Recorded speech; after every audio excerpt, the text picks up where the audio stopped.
Sling bag ng isang British national na wala sa NAIA Terminal 1 habang dumadaan ito sa X-ray machine. At ayon sa pamunuan ng NAIA ay sindikato daw ang may gawa nito. Dahil sanay na sanay sila sa kanilang ginagawa na nakuhanan pa ng CCTV.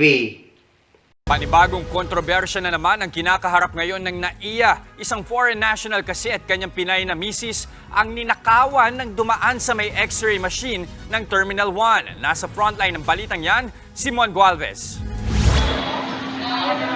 Sinilip pa ng mga security personnel ng NAIA Terminal 1 ng X-ray machine na ito kung saan umano nawalan ng sling bag ang isang British national.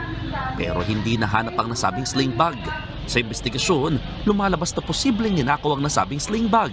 Babiyay na palondo ng dayuhan kasama ang Pinay niyang asawa nang dumaan sila sa departure area ng NAIA Terminal 1. Papasok pa lang ng check-in area, sinabi na sila ng isang grupo na naghatid din umano ng isang pasahero. Nasalisihan umano ang British national habang nasa X-ray machine at kinuha ang kanyang sling bag. Nakita na raw ng Manila International Airport Authority sa kuha ng CCTV ang grupong hinihinalang tumangay sa sling bag. Mabuti na lamang at hindi nakuha ang passport ng Briton kaya't natuloy ang kanyang biyahe. Tinutukoy ng pagkakakilanlan ng mga sospek. Masasabi po natin, sir, na ito po ay isang sindikato dahil sa kanilang kilos po, sir, no, mapapansin po natin na sanay at talaga pong may sistema po sila. Magmula dun sa pagkuha ng sling bag hanggang po doon sa pagpasa sa mga nakaintay po sa labas. Wala na bang ibang magandang balita tungkol sa NAIA, kundi ang kaliwat kanang nakawan sa paliparan na yan?